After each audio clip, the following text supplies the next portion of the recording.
할렐루야. 2021년 1월 7일 목요일 아침입니다. 오늘도 하나님의 말씀과 함께 하루를 열어가시는 여러분들을 주님의 이름으로 축복합니다. 오늘 저와 함께 나눌 하나님의 말씀은 누가복음 3장 1절 그리고 2절 말씀입니다. 제가 봉독하겠습니다.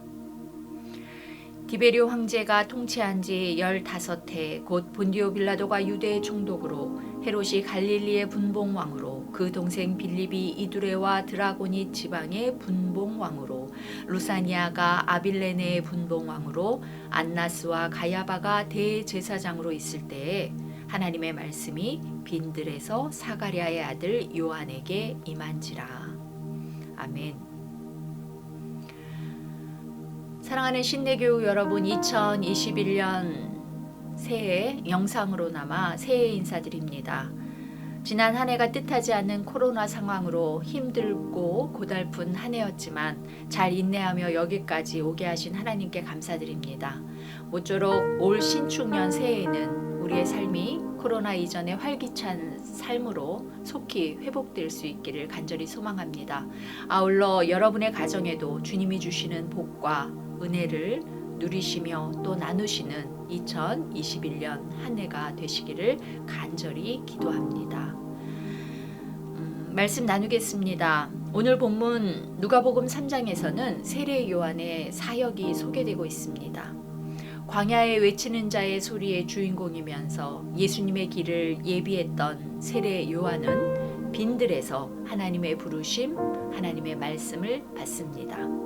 오늘 본문의 저자인 누가는 세례 요한이 하나님의 말씀을 받을 당시의 정치적, 종교적인 상황을 아주 구체적으로 3장 1절에서 소개하고 있습니다. 세례 요한이 하나님의 말씀을 받을 때 정치적으로는 디베료가 로마의 황제로 본디오 빌라도가 유대의 총독으로 또한 헤롯이 갈릴리의 분봉왕으로 다스리고 있었습니다.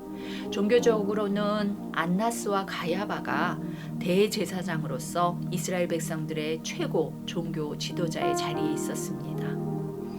누가는 이처럼 정치적이고 종교적인 역사의 맥락에서 역사적인 인물들의 이름까지 기록하면서 세례 요한의 사역을 소개하고 있습니다.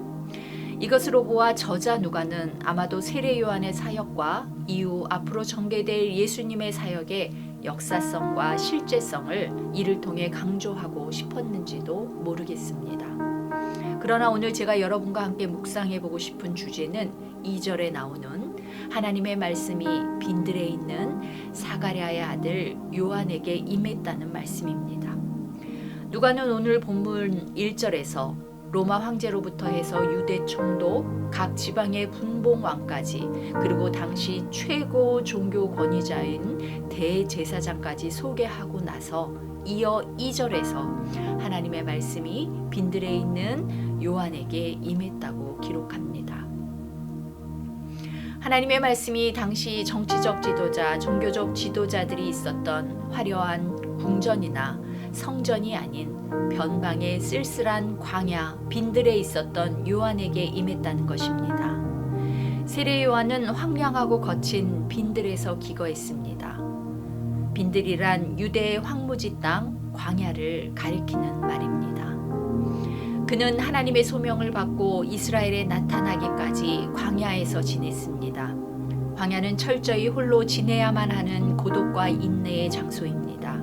세상의 모든 관계가 단절된, 고립된 장소이기도 합니다. 또한 광야는 유대인들에게는 출애굽하여 가나안을 향해 걸었던 길고 긴 시련과 연단의 장소이기도 합니다.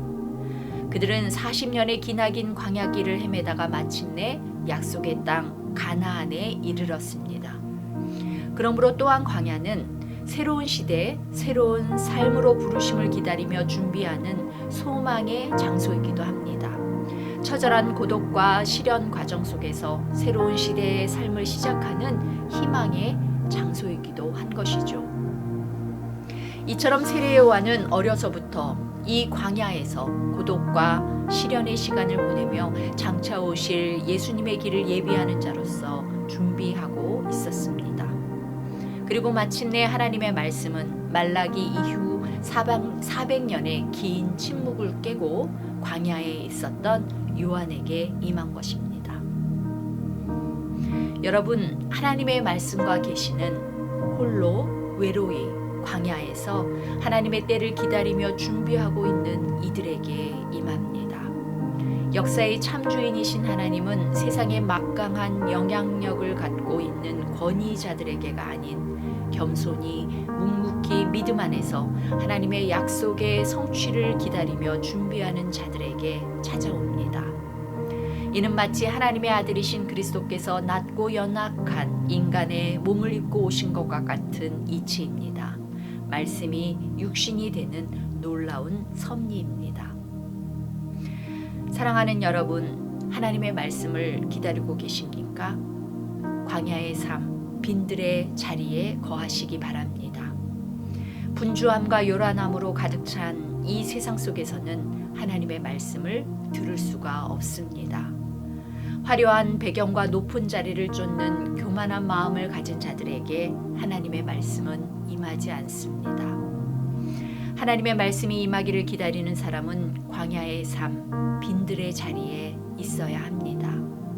고독과 시련, 연단과 인내의 시간 속에 있어야 합니다. 여러분, 저는 오늘 말씀을 묵상하면서 오늘 우리가 맡고 있는 지금 이 코로나 상황이 광야의 삶, 빈들의 자리로 우리 모두를 초대하고 있는 때가 아닌가 생각해 보았습니다. 사랑하는 신내교우 여러분, 광야의 삶과도 같은 이 코로나의 시대 속에서 조용히 그리고 겸손히 하나님의 때를 믿음으로 준비하는 우리 모든 신내 믿음의 가족들 되시기를 간절히 소망합니다. 고독과 시련, 연단과 인내의 때를 보내고 새로운 시대의 삶으로 나아가는 빈들의 자리에 우리 모두가 서 있기를 간절히 소망합니다. 기도하겠습니다. 하늘에 계신 우리 아버지여, 이름이 거룩히 여김을 받으시오며 나라가 임하시오며 뜻이 하늘에서 이루어진 것 같이 땅에서도 이루어지이다. 오늘 우리에게 일용할 양식을 주시옵고 우리가 우리에게 죄 지은 자를 사하여 준 것 같이 우리의 죄를 사하여 주시옵고 우리를 시험에 들게 하지 마시옵고 다만 악에서 구하시옵소서. 나라와 권세와 영광이 아버지께 영원히 있사옵나이다.